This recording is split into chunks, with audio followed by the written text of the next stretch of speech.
بسم اللہ الرحمن الرحیم۔ السلام علیکم۔ میری بیوی روز رات کو مجھ سے گوشت منگواتی، لیکن صبح تک نہ جانے وہ سارا گوشت کدھر چلا جاتا۔ جب میں اس سے پوچھتا تو وہ کہتی وہ تو بلی کھا گئی ہے۔ وہ جب صبح اٹھتی تو یوں لگتی جیسے کوئی 18 سال کی لڑکی ہو۔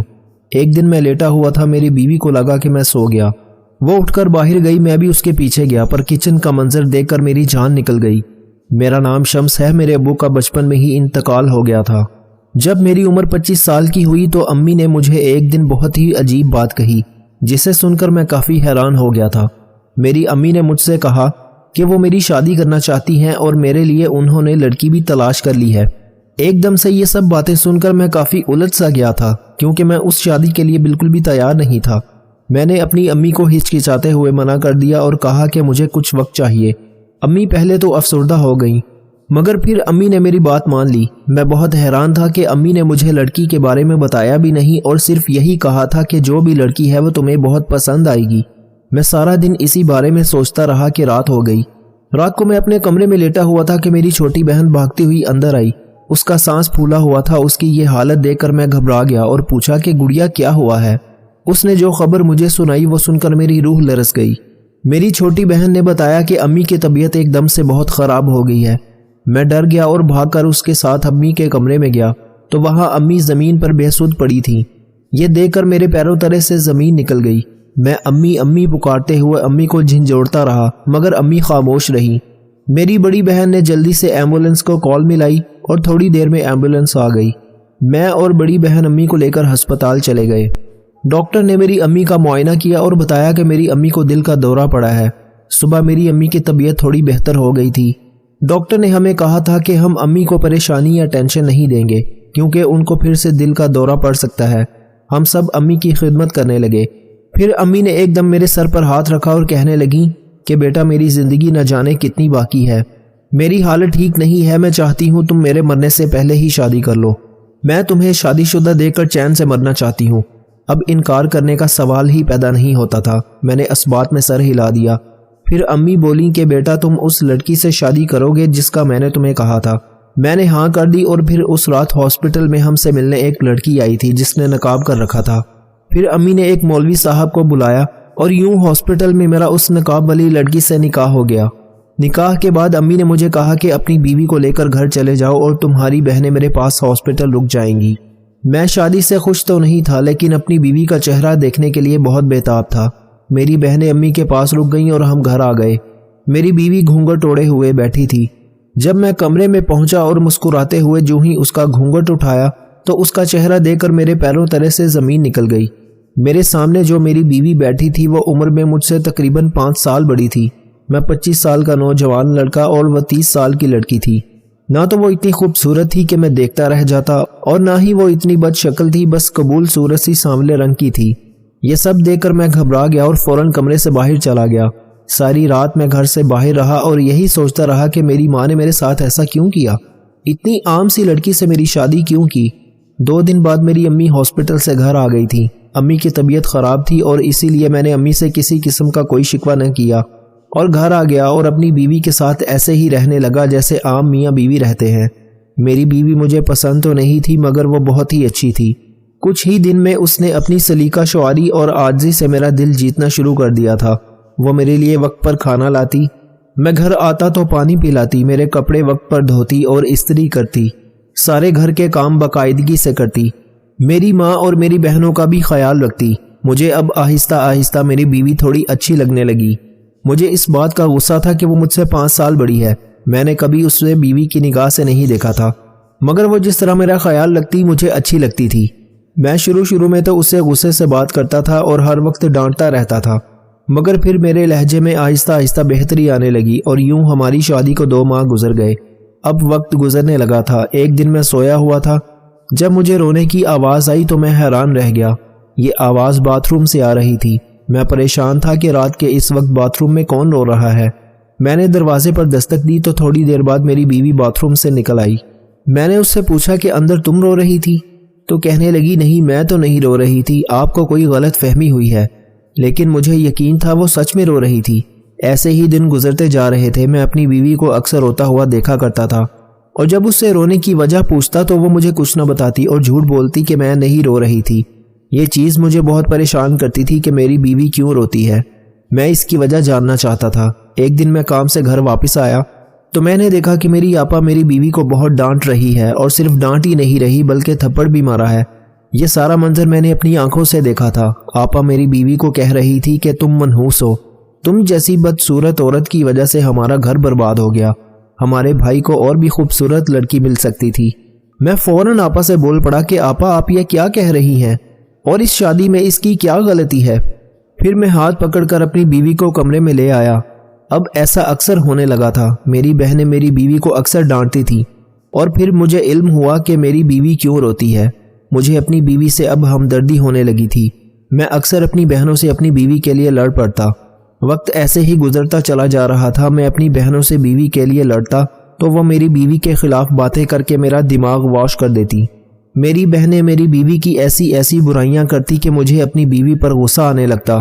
مجھے نہیں پتا تھا کہ میری بہنیں سچ کہتی ہیں یا جھوٹ، لیکن مجھے ان پر یقین تھا۔ اب میری ماں نے بھی میری بیوی کے خلاف مجھے اکسانا شروع کر دیا۔ جب ماں نے میری بیوی کی برائی کی تو مجھے یقین ہو گیا کہ کھوٹ میری بیوی کے اندر ہی ہے۔ اس رات میں نے اپنی بیوی کو بہت ڈانٹا تھا۔ مجھے دکھ تو ہوا تھا مگر کیا کرتا، ماں نے شکایت کی تھی۔ وہ چپ چاپ بیٹھی میری ڈانٹ سہتی رہی۔ وقت گزرتا جا رہا تھا اور میری بیوی کے خلاف میری بہنوں کی شکایتیں بڑھنے لگیں۔ میں بھی اب اپنی بیوی سے تنگ آ گیا تھا۔ میں اب اس سے کم ہی بات چیت کرتا تھا۔ وہ میرے لیے کھانا لاتی تو میں جان بوجھ کر کھانے میں کمی نکال کر اسے ڈانٹتا۔ وہ کوئی بھی کام کرتی تو میں فضول میں غصے میں آ جاتا۔ قصہ مختصر میں اپنی بیوی سے تنگ آ گیا تھا۔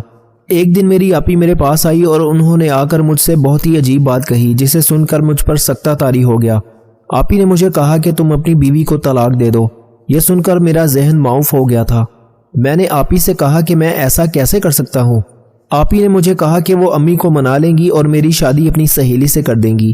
میں پہلے تو نہیں مانا، مگر 3 دن بعد آپی نے مجھے کہا کہ انہوں نے امی کو بھی منا لیا ہے۔ اب میں راضی ہو تو گیا تھا، مگر یوں ہی طلاق کیسے دے سکتا تھا؟ پھر ایک دن میری بیوی میرے لیے کھانا پکا کر لائی۔ کھانے میں نمک تھوڑا تیز تھا۔ میں نے سوچ رکھا تھا کہ آج نمک زیادہ ہونے کا بہانہ کر کے اپنی بیوی کو ڈانٹوں گا اور طلاق دے دوں گا۔ میں نے اسے ڈانٹنا شروع کر دیا، لیکن جو ہی میں اسے طلاق دینے لگا، ہمارے ہمسائے میری بیوی کے رونے اور چیخنے کی آوازیں سن کر وہاں آ گئے۔ انہوں نے پولیس کو بھی بلا لیا تھا۔ یوں میں اپنی بیوی کو طلاق دینے سے رک گیا۔ مجھے تھانے لے جایا گیا۔ پھر معاملے کو پولیس نے سلجھا دیا اور میری بیوی نے بھی مجھ سے معافی مانگی، حالانکہ اس کی غلطی نہیں تھی۔ اس دن کے بعد میری بیوی مکمل بدل سی گئی تھی۔ اب وہ کچھ نہ بولتی تھی، ہر وقت چپ رہتی تھی۔ بس رات ہوتی تو مجھ سے گوشت منگواتی تھی، اس کے علاوہ کھانے میں کچھ نہ منگواتی۔ میں حیرت سے اسے کچا گوشت لا کر بھی دیتا تھا۔ میں نے کساف سے صاف بوٹیاں چن کر رکھنے کو کہا اور پھر شاپر میں پیک کروا کر گھر چلا گیا۔ میری بیوی دہلیز کے پاس کھڑی میرا انتظار کر رہی تھی۔ مجھے دیکھتے ہی اس کی آنکھیں چمک اٹھی اور اس نے مجھ سے گوشت کا شاپر وصول کر لیا۔ میں حیران تھا کہ میری بیوی اس گوشت کا رات کو کیا کرتی ہے۔ میں نے صبح اس سے یہ جاننے کا فیصلہ کر لیا۔ اگلے روز ناشتہ کرتے ہوئے میری بیوی نے مجھے کہا کہ رات کو میرے لیے پھر سے گوشت لے کر آنا۔ یہ سن کر میں گھبرا گیا اور کہا کہ تم روز اتنا گوشت منگواتی ہو، اس کا کیا کرتی ہو؟ میں نے تھوڑا غصے میں کہا تھا، اس لیے وہ سہم گئی اور کہنے لگی کہ رات کو گوشت بلی کھا گئی تھی اور اسی وجہ سے آج دوبارہ گوشت منگوا رہی ہوں۔ میں نے اس کی بات مان لی اور پھر کام پر چلا گیا۔ اگلے روز میں دوبارہ اپنی بیوی کے لیے گوشت لے کر آیا اور اسے اپنے ہاتھوں سے تھمایا تھا اور اپنے کمرے میں آ گیا تھا۔ لیکن حیرت کا جھٹکا مجھے تب لگا جب اگلے دن میری بیوی نے پھر سے مجھے یہ کہا کہ پلیز آج رات بھی گوشت لے کر آئیے گا۔ میں نے پھر سے پوچھا کہ جو گوشت کل لایا تھا وہ تو پکا ہی نہیں، تو کہنے لگی کہ بلی کھا گئی۔ میں بھی بہت حیران تھا کہ پچھلے کچھ دنوں سے بلی اتنا گوشت کیسے کھا کر جا سکتی ہے۔ جتنا گوشت میں لاتا تھا اتنا تو ایک انسان بھی ساری رات کھاتا رہے تو نہ کھا سکے، پھر بلی نے کیسے کھا لیا؟ یہ بات مجھے بہت پریشان کرنے لگی۔ میں جاننا چاہتا تھا کہ یہ گوشت جاتا کہاں ہے۔ 2 سے 3 بار میں نے یہ بات اپنی بیوی سے بھی پوچھی، مگر اس نے ہمیشہ یہی بات کہی کہ بلی گوشت کھا گئی۔ اس سب کو اب عرصہ گزرنے لگا تھا اور میں لگاتار روز اپنی بیوی کو گوشت لا کر دیتا تھا اور وہ گوشت غائب ہو جاتا تھا۔ میری امی اور بہنیں بھی اس چیز کا مشاہدہ کرتی تھیں۔ میری آپی مجھ سے پوچھتی کہ تم روز گوشت لاتے ہو، تمہاری بیوی اس کا کیا کرتی ہے؟ میں افسردگی میں کہتا کہ آپی مجھے نہیں پتا، بس وہ روز یہی کہتی ہے کہ بلی کھا جاتی ہے گوشت۔ میری اس بات کو میری آپی نے سر پر سوار کر لیا تھا اور ٹھان لیا تھا کہ وہ اس بلی کے راز کو فاش کر کے ہی رہے گی۔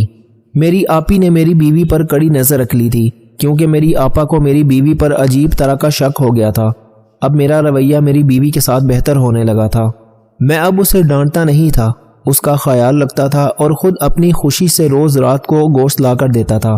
میری ماں اور بہنیں اب اگر میری بیوی کے خلاف کچھ بھی کہتی تو مجھے فرق نہ پڑتا، میں ان کی کسی بات پر بھی یقین نہیں کرتا تھا۔ میری بہنیں بھی اس بات پر حیران تھیں کہ اس کو ایک دم سے ہو کیا گیا ہے اور یہ اچانک جورو کا غلام کیسے بن گیا۔ مجھے بھی اندازہ نہیں تھا میرے ساتھ کیا ہو رہا ہے۔ مجھے اب اپنی بیوی سے اپنائیت ہونے لگی تھی، اس کے ساتھ رہنا، وقت گزارنا مجھے اچھا لگنے لگا تھا۔ ایسے ہی ایک اور مہینہ بیت گیا۔ میری بیوی کے بارے میں میرا نظریہ اب بدلنے لگا تھا۔ وہ جب بھی صبح جاگتی تو مجھے 18 سال کی لڑکی جیسی جوان لگا کرتی تھی۔ مجھے اب اپنی بیوی بہت خوبصورت لگتی تھی، جیسے وہ پرستان کی پری ہو۔ میں بہت حیران ہوتا کہ اس حسین لڑکی کو میں مارا کرتا تھا۔ میں اپنی بیوی سے اپنے افعال کی معافی بھی مانگا کرتا تھا۔ اب ہر وقت بیوی کے پاس رہنے کو میرا دل کرتا تھا۔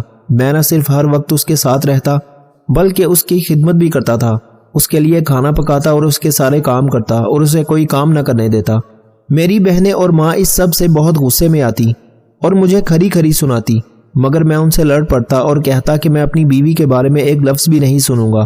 میری ماں مجھے میرے بچپن کا واسطہ دیتی اور کہتی کہ اس وقت کو یاد کرو جب تمہارا باپ تم چاروں بہن بھائیوں کو اس دنیا میں اکیلا چھوڑ کر چلا گیا تھا۔ تب میں نے تم سب کو اپنے خون پسینے کی کمائی سے کھلایا پلایا اور جوان کیا، اور آج تم اپنی ماں کے مقابل کھڑے ہو گئے ہو۔ میں کہتا کہ امی کچھ بھی کہو مگر میری بیوی کو کوئی تکلیف نہ دو۔ اب میں نے اور میری بیوی نے بہت سہ لیا ہے۔ ایسے ہی دن گزرتے جا رہے تھے۔ ایک دن میری آپی کو اس گوشت کے راز کا پتہ چل گیا تھا اور میری غیر موجودگی میں میری بیوی کو ڈانٹنا شروع کر دیا اور ڈانٹتے ہوئے میری بیوی پر ہاتھ بھی اٹھا دیا۔ میں جب وہاں پہنچا تو میری آپی نے مجھے بھی وہ راز بتا کر قائل کرنے کی کوشش کی۔ یہ دیکھ کر میرا پارا ہائی ہو گیا اور میں نے غصے میں اپنی بہن کو گھر سے دھکے مار کر باہر نکال دیا۔ آپی چیختی رہی اور چلاتی رہی مگر میں نے آپی کی ایک بھی نہ سنی۔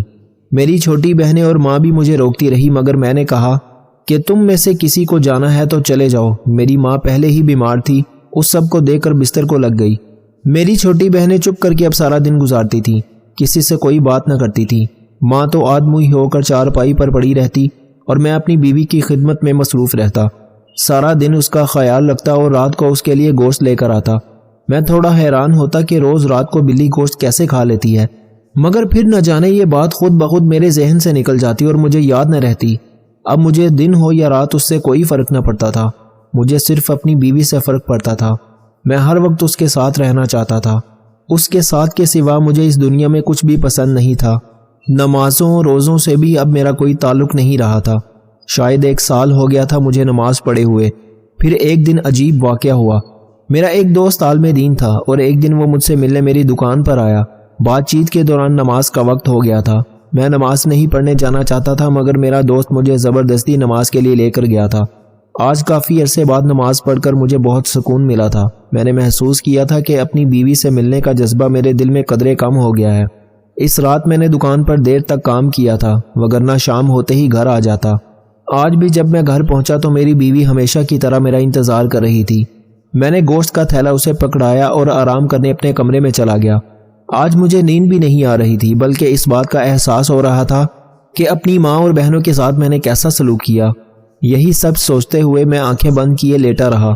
پھر ایک عجیب واقعہ ہوا۔ میری بیوی آدھی رات کے وقت بستر سے اٹھی اور مجھے بغور دیکھا۔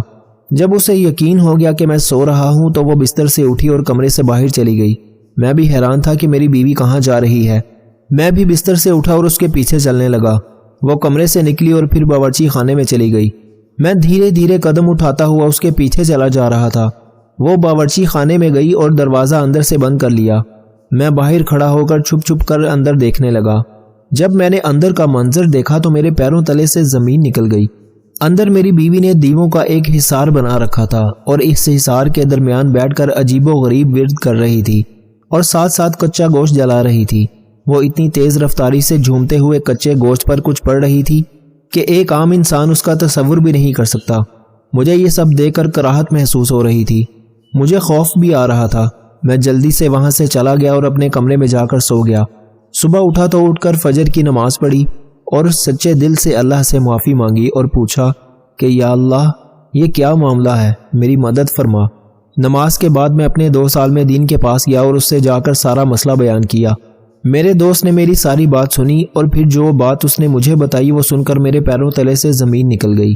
میرے دوست نے مجھے بتایا کہ میری بیوی کالا جادو کرتی ہے اور کسی اور پر نہیں مجھ پر کرتی ہے۔ یہ سن کر میری جان نکل گئی تھی۔ میں نے اپنے دوست سے پوچھا کہ تمہیں یقین تو ہے نا؟ اس نے کہا ہاں مجھے پورا یقین ہے، تمہاری بیوی تم پر جادو کرتی ہے اور تمہیں اپنے حصار میں کرتی ہے۔ اس کالے جادو کی وجہ سے تم ہمیشہ اپنی بیوی کے بارے میں سوچتے رہتے ہو اور اپنی ماں بہن کے ساتھ برا سلوک کرتے ہو۔ یہ سب سن کر مجھے احساس ہونے لگا کہ 1 سال سے جو کچھ میں کر رہا ہوں وہ سب میری بیوی کے اس کالے جادو کی وجہ سے ہو رہا تھا۔ میں نے ساری بات اپنے دوست کو بتائی تو اس نے مجھے ایک پانی کی بوتل دی اور کہا کہ یہ پاک کلام والا دم کیا ہوا پانی ہے، اسے پیو، اس کے پینے سے تم پر کسی قسم کا جادو کوئی اثر نہیں کرے گا۔ اس کے علاوہ اس نے مجھے تاکید کی کہ 5 وقت کی نماز باقاعدگی سے ادا کروں، تم اپنی بیوی کے طلسم سے محفوظ رہو گے۔ میں کافی حیران تھا، پانی کی بوتل لے کر اپنے گھر آ گیا۔ میں نے اب ساری نمازیں بھی شروع کر دی تھیں اور قرآن پاک کی تلاوت بھی بکثرت کرتا تھا۔ میری بیوی کا طلسم مجھ پر کم ہونے لگا تھا۔ میں اب روز رات کو اس کا پیچھا کرتا اور کچن میں جا کر دیکھتا کہ وہ کیا کرتی ہے۔ اس نے اپنے عمل کی مقدار بھی بڑھا دی تھی، مگر میرا رب مجھے اس سے بھی بچائے ہوئے تھا۔ ایک دن میں اپنی ماں کے کمرے میں گیا جو بے سدھ پڑی تھی اور ماں سے بات کرنے کی کوشش کی۔ میری چھوٹی بہنوں نے مجھے ماں سے بات کرنے سے روک دیا۔ میں منت سماجت کرتا رہا تو میری ماں نے ہاتھ کا اشارہ کیا اور کہا کہ بات کرو۔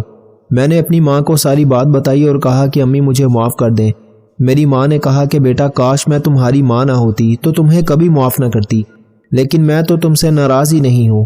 میں امی کے گلے لگ گیا اور کہا کہ امی میں آپ ہی کو بھی گھر واپس لانا چاہتا ہوں۔ اور وہ کہاں ہیں؟ امی نے کہا کہ تمہاری آپ ہی کو بھی واپس لے آئیں گے۔ پھر میں نے امی سے کہا کہ آپ نے میری شادی اتنی بڑی عمر کی لڑکی سے کیوں کی؟ امی کہنے لگی کہ بیٹا تمہارے باپ کا ایک دوست تھا جس نے مرنے سے پہلے تمہارے باپ سے وعدہ کیا تھا کہ اس کی اکلوتی بیٹی کی شادی اپنی بیٹے سے کرے گا، اور یہی وجہ تھی کہ مجھے تمہارے باپ کے مرنے کے بعد اس کے وعدے کو پورا کرنا پڑا اور اس لڑکی سے تمہاری شادی کر دی۔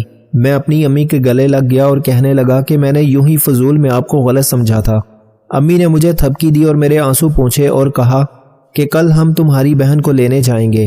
اس رات پھر سے میری بیوی باورچی خانے میں گئی اور میں معمول کے مطابق اس کے پیچھے گیا۔ میں اسے چھپ کر دیکھ رہا تھا مگر اس کی نظر مجھ پر پڑ گئی۔ مجھے دیکھتے ہی وہ زور زور سے چیخنے لگی اور پھر میرے قدموں میں آ کر گر گئی اور زاروں قطار رونے لگی اور کہنے لگی کہ میں نے تمہیں حاصل کرنے کے لیے اپنا سب کچھ برباد کر دیا ہے۔ وہ چیخے جا رہی تھی۔ میں اس سب سے ڈر رہا تھا۔ میں نے جلدی سے پاک پانی اس پر پھینکا تو وہ بے ہوش ہو گئی۔ صبح میری بیوی کو ہوش آئی تو وہ رونے لگی اور پھر میں نے اس سے پوچھا کہ اس نے یہ سب کیوں کیا تو وہ کہنے لگی کہ میں نے ہمیشہ اکیلے زندگی گزاری تھی۔ میرا باپ مجھے چھوٹے ہوتے ہی چھوڑ گیا تھا، ماں مر گئی اور شوہر کو بھی میں پسند نہ آئی۔ میری نندیں اور ساس مجھ پر ظلم کرتی تھیں اور ان کا کرنا بھی بنتا تھا۔ کون برداشت کرتا ہے لڑکے سے بڑی اس کی بیوی؟ میں ساس، نند اور شوہر کے ظلم و ستم سے ستائی گئی تھی اور بہت پریشان رہتی تھی۔ میری ایک سہیلی نے مجھے ایک عامل بابا کے پاس جانے کا مشورہ دیا۔ میں عامل بابا کے پاس گئی تو اس نے مجھے یہ عمل کا بتایا اور کہا کہ اس عمل سے میں اپنے شوہر کو اپنے قابو میں کر سکوں گی، اور پھر میں نے یہی عمل شروع کر دیا۔ میرا شوہر میرا ہونے لگا تھا اور کافی دیر تک یہ سب چلتا رہا، مگر پھر میرے ہاتھ سے سب نکلنے لگا۔ میری بیوی رونے لگی اور سب سے معافی مانگنے لگی۔ میں نے اپنی بیوی کے آنسو پونچھے اور کہا کہ اس میں تمہاری نہیں بلکہ میری غلطی ہے۔ میں نے اپنی بیوی کو معاف کر دیا۔ میری امی اور بہنوں نے بھی میری بیوی کو معاف کر دیا۔ کچھ دن بعد میں اپنی آپی سے معافی مانگ کر اسے بھی گھر لے آیا۔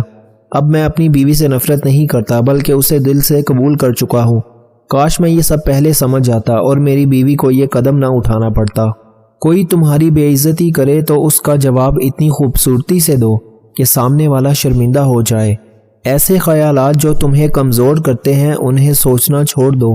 کسی کی بری باتوں کو دماغ میں یاد رکھنا دماغ پر بوجھ رکھنا ہے۔ اے رب کریم، مجھے میرے حالات پر مت چھوڑنا، میرا تیرے سوا کوئی نہیں۔ جہاں بھی رہو رب سے ڈرتے رہو اور ہمیشہ حق بات بولو، چاہے تلخی ہو۔ موت کے لیے ہر وقت تیار رہنا، کیونکہ وہ ہر وقت تمہارے سر پر سایہ کیے ہوئے ہے۔ جو انسان ہمیشہ تمہاری خوشی چاہے، اس کا اداس ہونا تمہارے لیے فکر کی بات ہونی چاہیے۔ جو تعلق ہی ضرورت سے جڑے ہوں، ان کی یاد بھی ضرورت کے وقت ہی آتی ہے۔ حالات چاہے جیسے بھی ہوں، شکر ہمیشہ شکوے سے بہتر ہے۔ تمہارا اچھا وقت ہی تم کو بتاتا ہے کہ تم کون ہو، اور تمہارا برا وقت یہ بتاتا ہے کہ دنیا کیا ہے۔ وفاداری ہر کسی کے بس کی بات نہیں ہے، بلکہ یہ خاصیت نسلوں اور خون میں پائی جاتی ہے۔ سجدوں کے اندر جانے سے پہلے ان لوگوں کو سینے سے لگاؤ جو تمہاری وجہ سے تکلیف میں مبتلا ہیں، کیونکہ دل آزاری معاف نہیں ہوتی۔ عزت کرنا اور خلوص دل یہ بہت مہنگی چیزیں ہیں، ان کی امید سستے لوگوں سے نہ رکھو، کیونکہ بہت کم لوگ ہی دل کے امیر ہوتے ہیں۔ جب نظر بد لگ جائے تو اچھی قسمت بھی ساتھ نہیں دیتی۔ انسان مسلسل آزمایا جاتا ہے، کبھی نعمتوں کے ذریعے کہ انسان کتنا شکر گزار ہے، اور کبھی مشکلات کے ذریعے یہ دیکھنے کے لیے کہ انسان کتنا صابر ہے۔ زندگی میں کچھ دکھ تو غلط لوگوں سے امیدیں رکھنے سے آتے ہیں، اور کچھ سچے لوگوں پر شک کرنے سے آتے ہیں۔ مخلوق کے ہاتھ میں نہیں ہے تمہیں نقصان پہنچانا، بس جو نصیب میں لکھا ہوتا ہے وہی ہوتا ہے۔ جب تمہیں ہر انسان سے شکایت ہونے لگے تو دیکھ لو کہ خرابی کہیں تمہارے اندر ہی تو نہیں۔ جو عورت پردہ نہیں کرتی وہ نمازوں پر اپنا وقت برباد نہ کرے۔ زبان کا میٹھا بول دلوں کو خرید لیتا ہے۔ اچھے مزاج کی بہترین علامت یہ ہے کہ برے مزاج کو برداشت کر لیا جائے۔ آسانیاں تقسیم نہ کی جائیں تو مشکلیں جمع ہو جاتی ہیں۔ حرام رشتوں سے دور رہو تو حلال رشتوں کے اندر ہر چیز مل جائے گی، عزت، محبت، مان اور جنت۔ اگر امیر ہو جاؤ تو غرور کبھی نہ کرنا، اور اگر غریبی آ جائے تو مایوس مت ہونا۔ چیزیں اپنے کمائے ہوئے پیسوں سے خریدو، سارے شوق خود ہی ختم ہو جائیں گے۔ لوگوں کے اندر آسانیاں بانٹو، سختی بالکل بھی نہ کرو۔ خوشی کی بات سناؤ، نفرت نہ پھیلاؤ۔ جو لوگوں کی عزت و ناموس پر حملہ کرتے ہیں، نہ ان کے پاس بیٹھو نہ ان کو اپنے پاس بٹھاؤ۔ وہ لوگ کبھی تم پر تنقید نہیں کرتے جن کے پاس ہر چیز موجود ہے۔ تنقید ہمیشہ وہی لوگ کریں گے جن کے پاس تم سے کم ہے۔ آج کے لوگ اپنا ہاف وقت انجان لوگوں کو امپریس کرنے میں اور ہاف وقت اپنوں کو اگنور کرنے میں گزارتے ہیں۔ بہت سارے لوگ شعور پا کر منزل کو حاصل کر لیتے ہیں، مگر اکثر لوگ منزل پا کر شعور کو کھو دیتے ہیں۔ جس انسان کے اندر اپنی صفات نہ ہو وہ اپنے مکان سے لے کر لباس تک ہر چیز کی تعریف چاہتا ہے۔ کبھی کسی کے صبر برداشت کا امتحان نہ لینا، کیونکہ ایسا کرنے کے بعد میں نے اکثر لوگوں کو پچھتاتے دیکھا ہے۔ اگر دوسروں کی غلطیاں گننے سے فرصت ملے تو ایک نظر اپنے آپ پر بھی ڈال لو۔ ناراضگی کے لیے بھی کچھ خاص رشتہ ہونا چاہیے۔ ناراضگی بھی بہت قیمتی چیز ہے، ہر کسی پر لٹائی نہیں جا سکتی۔ تمہارے پاس وقت بہت تھوڑا ہے، کسی کی زندگی جی کر اپنا رہن سہن برباد نہ کرو۔ قسمت کی چوٹوں کے نشان چہرے اور بدن پر نہیں لگتے، بلکہ روح میں پیوست ہو جاتے ہیں۔ اگر بے تحاشا رزق چاہتے ہو تو اپنے گھر میں بہنوں، بھائیوں اور عزیزوں، رشتہ داروں کی دعوت کرو، تمہارا رزق ان کے وسیلے سے بڑھ جائے گا۔ اور یاد رکھو ہمارے آنسوؤں کی قدر اللہ سے زیادہ کسی کو نہیں۔ اگر لوگوں کو ہمیشہ اپنے قریب رکھنا چاہتے ہو تو اپنے دکھ ان سے دور رکھو۔ انسان باہر سے اور اندر سے ایک ہو تو رات کو سکون کی نیند سوتا ہے۔ اپنا اچھا وقت ہمیشہ انہی کو دو جو برے وقت میں تمہارے ساتھ تھے۔ جو انسان ہمیشہ تمہاری خوشی چاہے اس کا اداس ہونا تمہارے لیے فکر کی بات ہونی چاہیے۔ تمہارا اچھا وقت ہی تم کو بتاتا ہے کہ تم کون ہو، اور تمہارا برا وقت یہ بتاتا ہے کہ دنیا کیا ہے۔